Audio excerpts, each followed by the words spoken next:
নমস্কার, আমি সাজাবো যতনের অমৃতা। আমাদের সাজানো আড্ডা নয় অনুষ্ঠানটির আরেকটি পর্বে আমরা চলে এসেছি।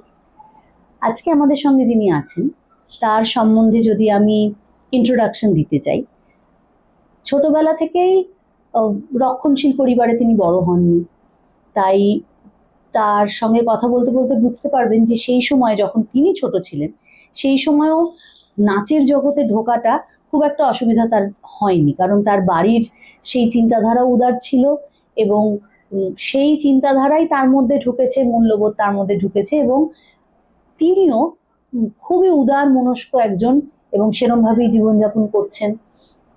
নাচের অভিজ্ঞতা, তার জ্ঞানের ভান্ডার সে তো পরিপূর্ণ এবং সেটা সেটা জানতেই আমরা আজকে তার কাছে এসেছি। আমাদের নাচের জগতের অত্যন্ত শ্রদ্ধার, ভালোবাসার এবং খুব আপন একটা নাম শ্রীমতী ঝর্ণা দত্ত আমাদের সঙ্গে আজকে আছেন। তার সাথে আমরা কথা বলবো এবং তার অভিজ্ঞতা থেকে আমরা শিখব আমাদের সাজসজ্জা, আমাদের জীবনযাপন, কতটা জায়গা আমরা ঠিক চলছি আর কতটা জায়গা আমরা শুধরে নিতে পারবো। ঝর্ণামাজি নমস্কার। নমস্কার। নমস্কার। তোমাকে খুব জ্বালাতন করেছি আজকে, জোর জবরদস্তি তোমার বাড়িতে ঢুকে তোমার ইন্টারভিউ করছি।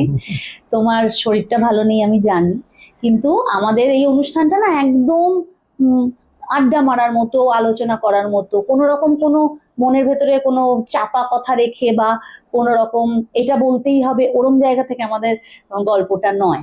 আমরা তোমাদের বড়দের কাছে যাদের কাছেই আসছি, আমরা শিখতে আসছি, শুনতে আসছি। তুমি একদম কমফোর্টেবলি বসো, তোমার যেরকম ভাবে মনে হয় তুমি উত্তর দাও এবং বেশিক্ষণ জ্বালাবো না, তোমাকে অল্প অল্প সময়ই আজকে জানতে চাইবো কিছু প্রশ্ন। আমাদের অনুষ্ঠানটার নাম যেটা বললাম সাজানো আড্ডা নয়, সেটার কারণটা হচ্ছে যে এই যেটা বললাম যে কোনো কপট কিছু নেই এটার মধ্যে, সাজানো নয়। মানে আমি তোমাকে আগে থেকে বলে দিতে পারবো না যে ঝর্ণা মাসি এটা বলো, তোমার যেটা মনে হবে তুমি বলবে, আনফিল্টার্ড একটা আড্ডা।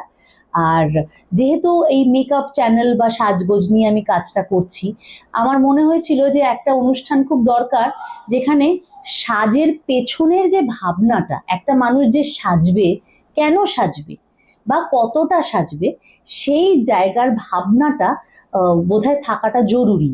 আড্ডার ছলে বা হাসি ঠাট্টার মধ্যে দিয়ে সেটা করা যায় না। তো সেই ভাবনাটা যেহেতু থাকতে হবে এবং আড্ডা নয়, তাই সাজানো কাজটাও আড্ডা নয়, তো সেই জন্য সাজানো আড্ডা নয় আমাদের অনুষ্ঠানের নাম। এবার তোমার কথায়, তোমার কাছে যখন এসছি তোমার ছোটবেলা থেকেই শুরু করি। তুমি বলো, ছোট্টবেলা থেকে তুমি যখন ছোট ছিলে তখন চারপাশের সাজটা তুমি কিরম দেখতে, সাজসজ্জা চারপাশে কে কিরম সাজতেন? তারা এই বড়দের যা দেখেছি, মানে কোথাও যাওয়ার সময় খুব সম্ভব একটুখানি বডি পাউডার, এখন যেরকম ধরো মেকআপ আমরা প্যানকেক এ সমস্ত লাগাচ্ছে, সেই সমস্ত একটু পাউডার মুখে মেখে নিলেন, যে যে বিবাহিত যিনি তিনি একটা সিঁদুরের টিপ পরলেন, আর যার বিয়ে হয়নি সেটা এমনি একটা টিপ পরলেন, একটা শাড়ি পরে ব্যাস গেল। আমাদের আমি যা দেখেছি আমার পিসমা এদেরকে আর কি এভাবে দেখেছি। একদম লিপস্টিক টিপস্টিকও লাগাতে, তখন খুব যে একটা লিপস্টিক লাগাতে পিসিমাদের, হ্যাঁ ও পিসিমা যে খুব যে একটা লিপস্টিক লাগাতো তা না, কিন্তু দেখতে সুন্দর ছিল, চুল ছিল খুব সুন্দর, চুলটাকে সুন্দর করে বাঁধতেন, তাতেই আমার মনে হয় ভালোই লাগতো দেখতে, খারাপ লাগে না। হ্যাঁ, মানে প্রসাধনের অতটা ইউজ ছিল না আসলে তখনকার দিনে, বোধহয় ব্যক্তিত্বটা এতটা শক্তিশালী হতো। ব্যক্তিত্ব, তারপরে সবকিছু সাজ পোশাক, ব্লাউজ পরা, দাঁড়ানো, চলাফেরা, তখন তো অন্যরকম ছিল, খারাপ লাগতো না, সব মিলিয়ে মনে হয় ভালোই লাগতো। ও বাহ্যিক জিনিসটা অতটা দরকার পড়তো না। তো তোমার ছোটবেলায় তুমি একটু আগে যে গল্প করছিলে যে ঠাকুমার খাটে ওঠা যেত না, হ্যাঁ সেটা হচ্ছে মানে ঠাকুমা একটু মানে কি বলবো, ওই ছোঁয়া আর কি, আমরা তো খেতে খেতে দুটো হাত দিয়ে হয়তো খেয়ে নিলাম ছোটবেলায় মানে আমি তো হাঁটছি, কথা বলছি, খাটেও উঠছি, তারপরে খুব ছোট বোধহয় ছিলাম না, কারণ তাহলে আমার মনে থাকবে কি করে। তো সেই সময় উঠে যে চট করে যে ঠাকুমার কাছে গিয়ে বসবো কিংবা ঠাকুমাকে জড়িয়ে ধরবো তা কিন্তু পারতাম না। তা আমাকে জামা কাপড় ছাড়িয়ে দিত, একেবারে ছাড়িয়ে দিয়ে প্রায় তো ওই অবস্থায় খাটের উপরে উঠে পড়লাম, না তো যিনি আর কি ঠাকুমার, হ্যাঁ অন্য জামা কাপড় পরে টরে ঠাকুমার কাছে গিয়ে বসলাম। তারপর ঠাকুমার সঙ্গে কালীঘাটে যেতাম বেড়াতে। এই যে বাইরে যখন যেতে তখন মা কাকিমা পিসিরা কিরম ভাবে সাজতেন? কাকিমা মানে বাড়িতে তো হ্যাঁ, একরকম হ্যাঁ, আছে, হ্যাঁ, শুধু স্নান করে সিঁদুরের টিপ সিঁদুর পরা। টিপ পরে নিল। তখন শাড়িটা খুব সুন্দর করে পরতেন, হুম। শাড়ি টাড়িগুলো সুন্দর করে পরা ছিল। আর বলতে গেলে ওই যে তোমার টিপ পরা কিংবা লিপস্টিকটা আমি খুব একটা কাউকে মাখতে দেখিনি, আমার পিসিমাদের সময়ের কথা হুম। বলছি।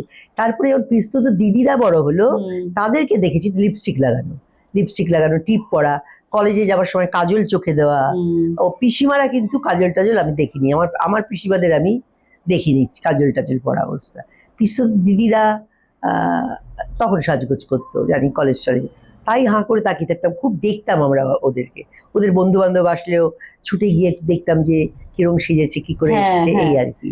একটা হ্যাঁ। গয়নাগাটি, মাথা তো খোপার খুব সুন্দর হ্যাঁ, গয়না হতো তখন। সুন্দর করে চুলটা বেঁধে হ্যাঁ, আসতো। লম্বা চুল থাকতো হ্যাঁ, সবার। লম্বা, কেউ হয়তো লম্বা একটা বিনুনি করে আসলো, চুল খুলে খুব একটা কেউ আসতো না, চুল খুলে কেউ একটা হুম। মাঝে যেমন খুব চুল খুলে থাকা, কিন্তু তখন কিন্তু চুল কাটা ব্যাপারটা ছিল না। হুম। এখন যেমন বিভিন্ন ভাবে চুলটা কাটা, হুম। না তা না, খোপা বাঁধা কিংবা চুলটা দেখা যায় যাতে ভালো মতো, এই আর কি।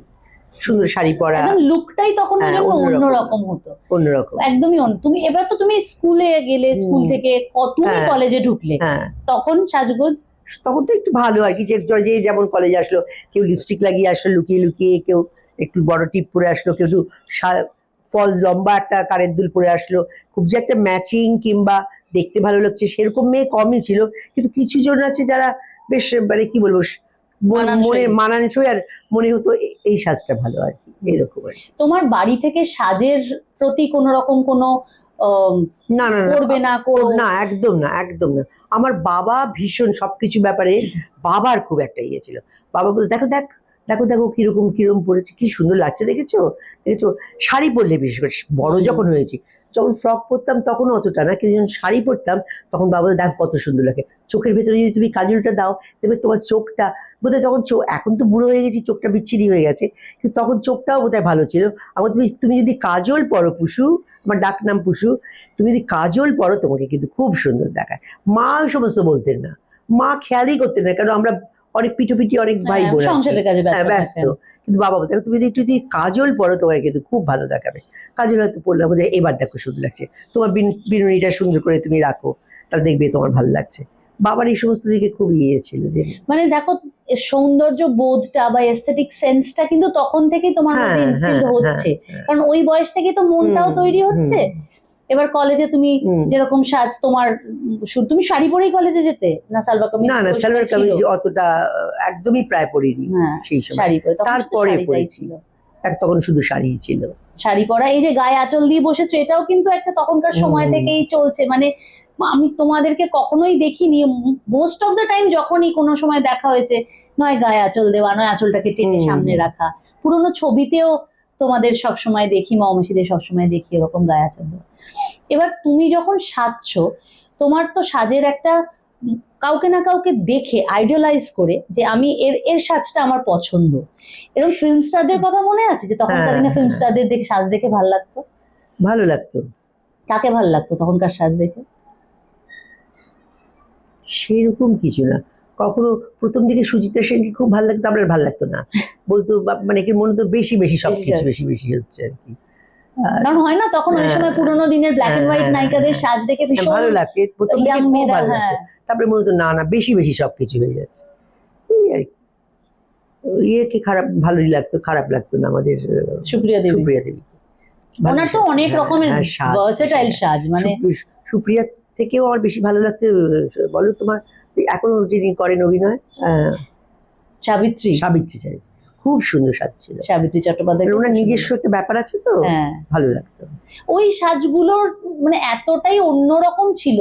ওই সাজগুলোর চুল বলো, চুল বাঁধা বলো, লম্বা চুল, সেটাকে সুন্দর করে গয়না দিয়ে সাজিয়ে তোলা, শাড়ি পরা, তখনকার গয়নাগুলো বোধহয় অন্যরকম ছিল, ডিজাইন গুলো অন্যরকম ছিল, যার জন্য হয়তো লুকটা অন্যরকম ক্রিয়েটেড হতো। এবার তুমি তো নাচের জগতে ঢুকলে, কবে থেকে তুমি নাচ করছো, কিরম ভাবে? ছোট্টবেলা থেকে। আমি কবে নাচতে শিখেছি তবেই তাই জানি না, কারণ বাবার বন্ধু ছিলেন জয়দেব চট্টোপাধ্যায়, আর উনি আমাদের বাড়িতে ভীষণ আসতেন সব ব্যাপারে, কারণ বাবা ওনাকেই সাউথে পাঠিয়েছিলেন নাচ শেখার জন্য, উনি নাচ শিখতে যেতেন। ওনার কাছে থাকতেন একজনকে, ওনার ছেলে মেয়ে ছিল না, তো উনি মানুষ করেছিলেন রামগোপাল চট্টোপাধ্যায়কে। হ্যাঁ, তখন রামদাকে জানি, তখন জানতাম যে রামদা মাস্টারমশাইই ছেলে। ছেলে। তারপরে সেটা জানতে পারলাম যে না, আমার মাস্টারমশাই খুব সম্ভব রামদাকেই নাচ শিখিয়েছেন। আর রামদা আমাদের ডেকে ডেকে নিয়ে কোলে মানে এমনি তুলে নিয়ে গিয়ে বলতে চল চল আর কি। তখন ওই এক্কা দোক্কা খেলতাম ইয়ে দিয়ে। তো এক্কা দোকার খেলার ইয়ে থেকে তুলে ডেকে নিয়ে কখনো টেনে নিয়ে তুলে নিয়ে যেতেন, চল চল নাচ শিখবি, চল নাচ দেখবি চল। সেই সময় আমি ইয়েকেও দেখেছি ওখানে, জয়দেব চট্টোপাধ্যায়ের ওখানে আমাদের বলো খুব ভালো নাচতে, খুব যে নাচ মানে ভারতনাট্যম কিংবা কথাকালি কিংবা মণিপুরি এই সমস্ত নাচতেন তা কিন্তু না। মঞ্জুশ্রী চাকি সরকারকে, উনি আসতেন জয়দেব চট্টোপাধ্যায়ের কাছে। তো তখন মাস্টারমশাই ওই মঞ্জুদিকে সব নাচ তোলাতেন, বিভিন্ন ধরনের নাচ, এইগুলো দেখতাম।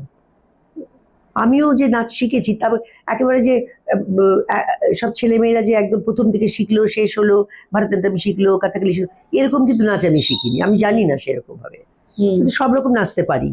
এটাই মজা যে আমি কি, আমাকে তুমি যা দেবে আমি তাই তুলে নিতাম। আমি ছোটবেলা থেকেও তাই ছিলাম, যে যেটাই দেখতাম বলতো সঙ্গে সঙ্গে করে নিতে পারতাম। তখন তুমি স্টেজে কিরম সাজতে? স্টেজে তখন তো একজন মেকআপ ম্যান আমাদের সাজিয়ে দিত। তিনি অবশ্য সে মানে সেই এত ভুরু বড় করে দিয়ে, চোখটা একদম টেনে এইখানে করে দিয়ে এরকম ভাবে সাজাতেন, টিপিক্যাল। হ্যাঁ যেরকম সাজ হয়। আর মাস্টারমশাই স্ত্রী পদ্মা বৌদি আর কি, তো উনি আমাদের সকলের খোপা টোপা বেঁধে দিতেন, শাড়ি পরিয়ে দিতেন। তখন সব একরকম শাড়ি পরা, সেফটি পিন মেলা ঠিক করে লাগানো, এরকম সাজ পোশাক ছিল। এখন যেরকম সাজ পোশাক সেরকম ছিল না, আমার শুরুটা আর কি যেরকম অন্যরকম ছিল। খুব মানে আমরা যেটাকে এখন মিনিমাল বলি, একদম কম জিনিস কিন্তু তবে সাজটা বোধহয় একটু অন্যরকম, চড়া ছিল একটু তখনকার দিনে, মানে হ্যাঁ সেগুলো তো পড়তে বললাম না তোমাকে, মেকআপ ম্যান এত বড় বুড়ো করে দিল, এত বড় চোখ করে দিল এরকম। তারপর সেগুলো যখন নিজেরা করতে শিখলাম আস্তে আস্তে, সেটা নিজেরা নিজে কবে শিখলে, মানে কিভাবে শিখলাম জানো? আমি সন্তোষদার ওখানে গেলাম, সন্তোষদার ওখানে একজন ডান্সারই আমাকে নিয়ে গেলেন। তো সন্তোষদার ওখানে তো খুব আমাকে দেখে খুব পছন্দ, শক্তি নাগ, তারপরে ওনাদের আমার নাচ দেখে সকলে খুব মানে বলতেন, আরো বুঝতে পারতাম, আমাকে বলতেন তুমি এগিয়ে এসো, এসে আবার বলতেন সামনে তুমি দাঁড়াও। তা আমি ওদের হয়তো সামনে দাঁড়ালাম, তো পছন্দ করতেন আর কি। সেই সময় সাজগুজগুলো মেকআপ ম্যান আসতেন, কিন্তু ওই যে আমরা বলতাম, আমি যেমন বলতাম যে না আমার অত মোটা ভুরু দেবেন না, চোখটা তখন আমার বেশ ভালোই ছিল, আমি নিজে চোখ আঁকতে জানতাম। তো আমি আমার নিজের চোখ আমি নিজে আঁকতাম, একটু নিচে মোটা করে দিয়ে এই দিকটা দিয়ে তুলে দিতাম। এমনকি তার জন্য মঞ্জুদি তখন কিন্তু শেষের দিকে যেরকম চেহারা তখন না, তখন কলেজ টলেজে যেতেন, খুব সুন্দর চেহারা, ওরকম লম্বা চেহারা। আর আমাকে বললেন একদিন, ঝর্ণা শোন একটা উপরে এদিকে উঠে, আমি উঠে আসলাম, আমাকে বললো এনে ধর তো পেন্সিলটা, ধরতাম, দিলাম পেন্সিলটা, ধরলাম, আমাকে তুই আমার দুটো চোখ এঁকে দিত।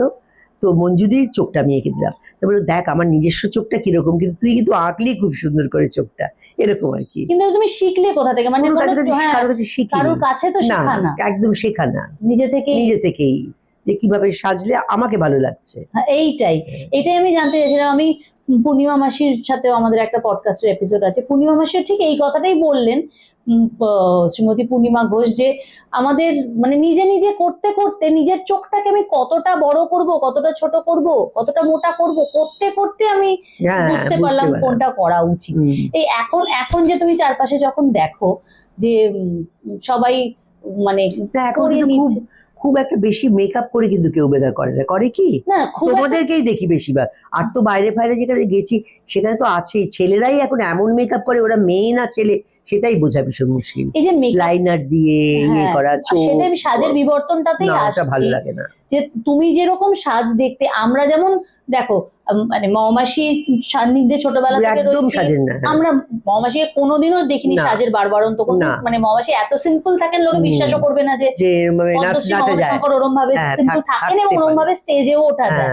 এবং তোমাদেরকেও সেরম দেখেছি যে কোন রকম কোনো আড়ম্বর নেই সাজের জন্য, কিন্তু সেটা তো আমাদের যে আমরা অ্যাটমসফিয়ারটার মধ্যে আছি, যে আমরা যে যাদের সান্নিধ্যে আছে সেই পরিবেশটাতে, সেটার বাইরে তো মানুষ দেখেছি এবার এত সাজ মনে হয় বলি গিয়ে যে একটুখানি কমিয়ে দেওয়া হয়। সেটা কেন তোমার মনে হয় যে এই পরিবর্তনটা কেন, এবং খুব রিসেন্ট হচ্ছে জিনিসগুলো, 5-7 বছর আগে বা 10 বছর আগেও কিন্তু এটা ছিল না। আমরা যখন নাচি তোমরা বিশ্বাস করবে কিনা, এই যে নাচতেন সাধনদা, রামদা, গোপালদা, আরো তো নামগুলো সব ভুলে গেছি, কত ছেলে আসছে, তাদের কিন্তু কোনো সাজতে দেখিনি এভাবে। এখন যেভাবে চোখের উপরে নীল লাগিয়ে আইলাইনার লাগিয়ে, আমরাই আইলাইনার লাগিয়ে নাচি, আমি আইলাইনার লাগিয়ে কোনোদিন নাচিনি, কিন্তু কত ভালো না, মানে চোখ টোক গুলো আমাকে তো এক্সপ্রেশন করতে হতো। আমি যখন নাচ করছি, মানে গানের সঙ্গে কোনো নাচ করছি, আমাদের কোনোদিন কিন্তু দরকার লাগেনি। বডি মুভমেন্টসই তুমি এমন করবে যে তোমার চোখেও যেটা আছে তোমার বডি মুভমেন্টসও সেটা বোঝা যাবে। বডি মুভমেন্টস এর দরকার তার সঙ্গে, শুধু নাচলে তো হলো না। এখন দেখেছি কিছু মেয়ে এখন শুধু হাতটা করছে, জানো, আমার চেনা শোনাই আছে, আমি তাদেরকে বলতেও পারি না কথাটা। তার সঙ্গে একটা শরীর যদি দেওয়া যায়, সেটা যে আরো কত ভালো খুলবে, কত সুন্দর। দাদা যেমন বলতেন, একটা কিছু করতে গিয়ে হয়তো খুব বডি মুভমেন্টস করছি, মানে এসে গেছে, তখন বলছি তুমি দাঁড়াও। সবাইকে বলতেন দেখো ঝর্ণা কি করছে, শরীরটাকে কি করে। আমার এটা বোধহয় বরাবরই ছিল, আমি খুব বডি দিয়ে দিই নাচতাম, এটা হয়ে গিয়েছিল, এটা ছোটবেলা থেকেই বোধহয় ছিল। কিংবা জয়দেব চট্টোপাধ্যায়ের ওখানে থাকাতে দেখে, মানে উনি তো আর প্রচুর মেয়ে নিয়ে নাচ টাচ শেখাতেন না।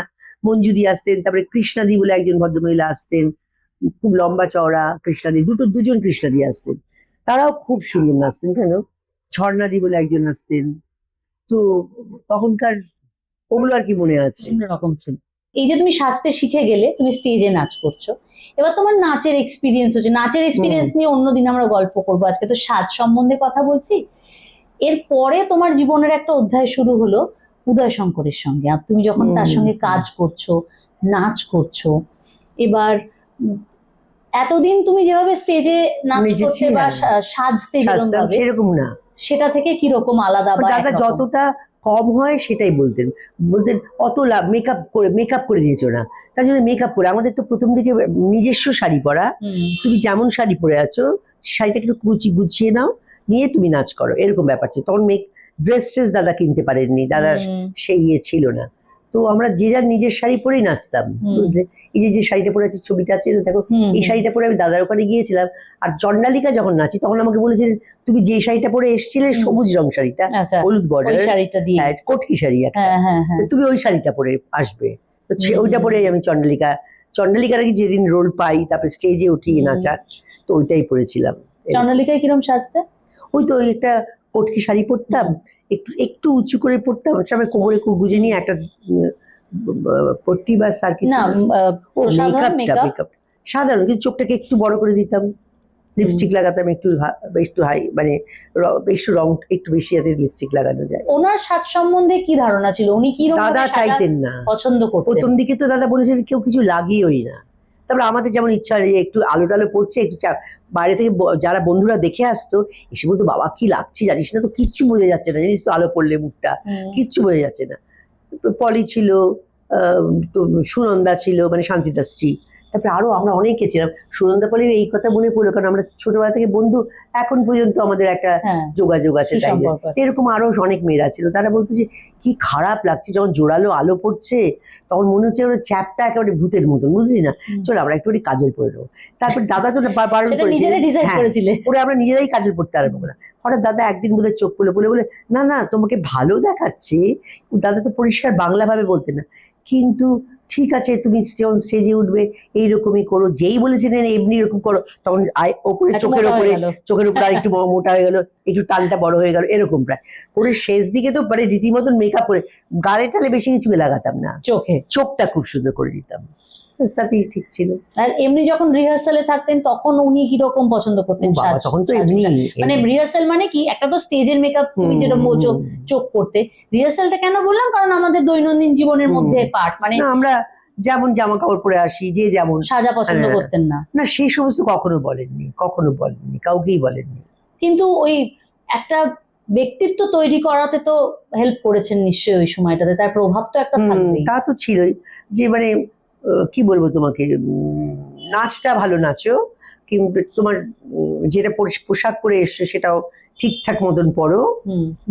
কারো মনে হতো যে কেউ ঠিক মতন পোশাক পরেনি, তাকে বারে বলতো আমার মনে হয় তোমার বোধহয় অসুবিধা হচ্ছে, ঠিক মতন তুমি শাড়িটা পরে আসতে পারোনি, তুমি শাড়িটাকে ঠিক করে পরে নাও, তুমি যাও গিয়ে শাড়িটা ঠিক। বলার ধরনটাও ওরকম ছিল।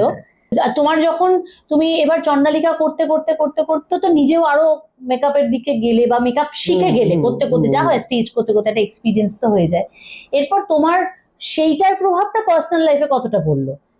যে তুমি উদয় শঙ্করের সঙ্গে যখন ওনার সঙ্গে কাজ করছো, একটা তো প্রভাব পড়ে।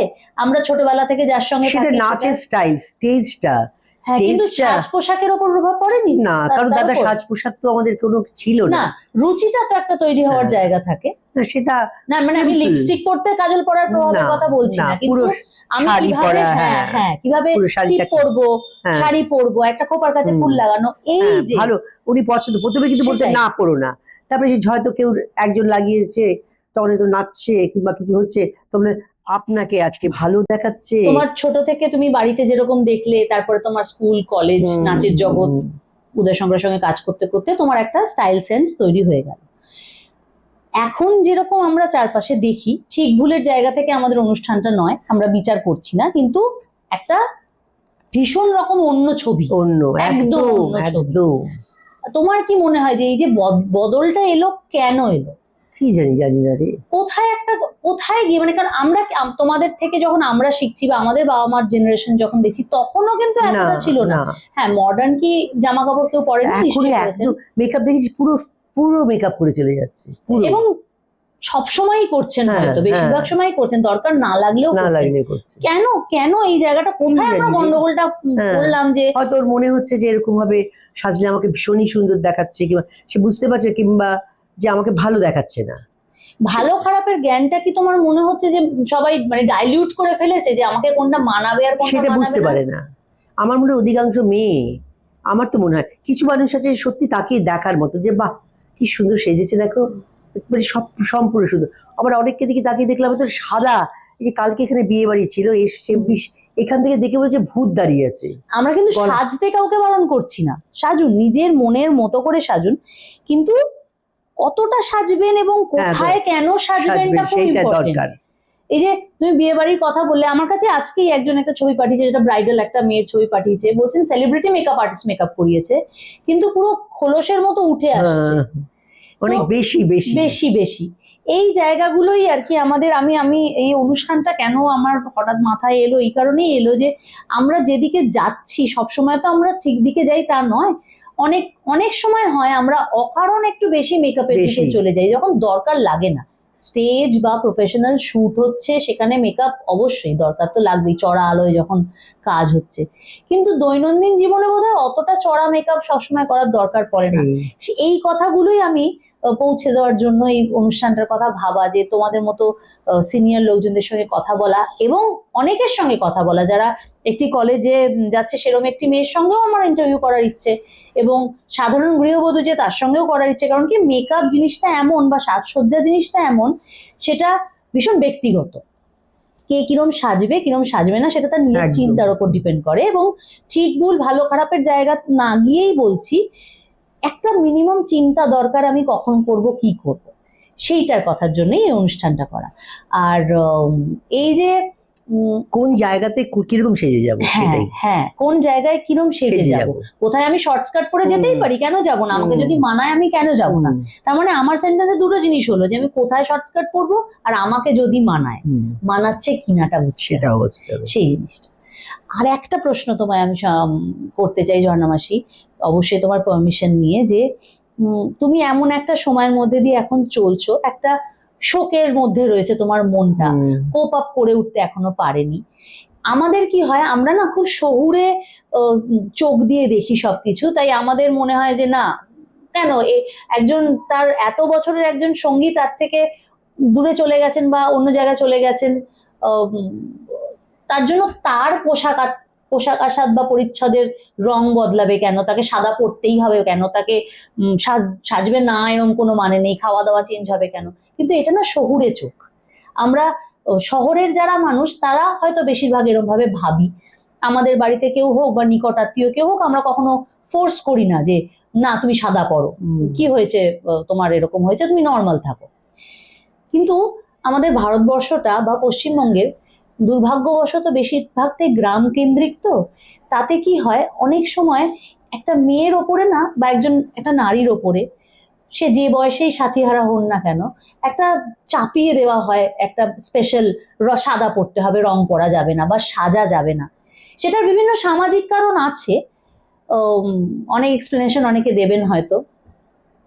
তোমার কি মনে হয় এই এই জায়গাটার দরকার আছে নাকি এই জায়গাটা তুমি কি মেসেজ দেবে এই এরকম ঘটনার ক্ষেত্রে যে সদ্য ওরকম, কারণ মনের অবস্থাটা খুব মনটা ইম্পর্টেন্ট। যার, হ্যাঁ, অনেকে এগুলো মানে কি বলবো, যে মারা গেছে কেউ কিংবা কিছু একজন যার কিছু হয়েছে, এমন অনেকে আছে যারা যারা যে কাউকে দুজন দুজনকে চিনতো না, তাদের একদম। বিবাহিত জীবন, তাদের বিবাহিত জীবন, তিনি মারা গেলেন, তারপরে যখন তাকে দেখা যায় তাকে দেখে কিন্তু মনে হবে না সেই হ্যাঁ, ব্যাপারটা, বুঝলে? হ্যাঁ, এটা কি হয় জানো, এই একটা মানুষের সঙ্গে তুমি অনেক দিন মিশেছো, তারপর তার সাথে সে তোমার বিবাহিত জীবনে আমরা আমরা অনেক দিন থেকেছি, তারপর সে চলে গেছে, তখন মনে হয় পৃথিবীটা পুরোটা যেদিকে তুমি তাকাবে একদম মনে হবে অন্ধকার, একদম একদম একদম। অন্ধকার। আর সেটা অবশ্য মানুষকে না ভ্যারি মনের অবস্থাটা মনে, হ্যাঁ, আসল। একবারে তখন তার কিছুই ভালো লাগবে না, যেটা আমার নিজের মনে হয়, হুম, আমার কিছুই ভালো লাগে না। মানে আমার বেশি দিন কোথাও, এই যে আমি ছিলাম না, কিন্তু বাড়িতে ঢুকে না, ও নেই, কিন্তু আমার শান্তি, যে আমার মনে হতো, এই যেমন আমি সবসময় বুঝতে পারি যে আমি, স্মৃতিটা আনাচে হ্যাঁ, কানাচে রয়েছে। যে এই তো এই জায়গাটা, আমি যদি আজকে যদি ও থাকতো তাহলে ওই রকম একটা জায়গায় বসে থাকতো। তো এই যে এই জিনিসগুলো হুম, যেগুলো আছে, এগুলো যখন আছে আমার মধ্যে আছে বলেই হয়তো আমাদেরও এই বাড়িটাতে সারা, আমার যেখানেই যাবো সেখানটায় কিছু কিছু স্মৃতি আছে, মনে হয় যে অবশ্যই। ও থাকলে তো না এইখানটায় সেটা বসে তো একটা থাকতাম। দিক, সেটা তো অবশ্যই, সেটা তো কেউই ছেড়ে চলে যায় না আলটিমেটলি। সবকিছুই আমি যেমন বিশ্বাস করি সবটাই এনার্জি, এনার্জি রূপটা বদলায়, শরীরটা নেই কিন্তু এনার্জিটা তো আশেপাশেই থাকে।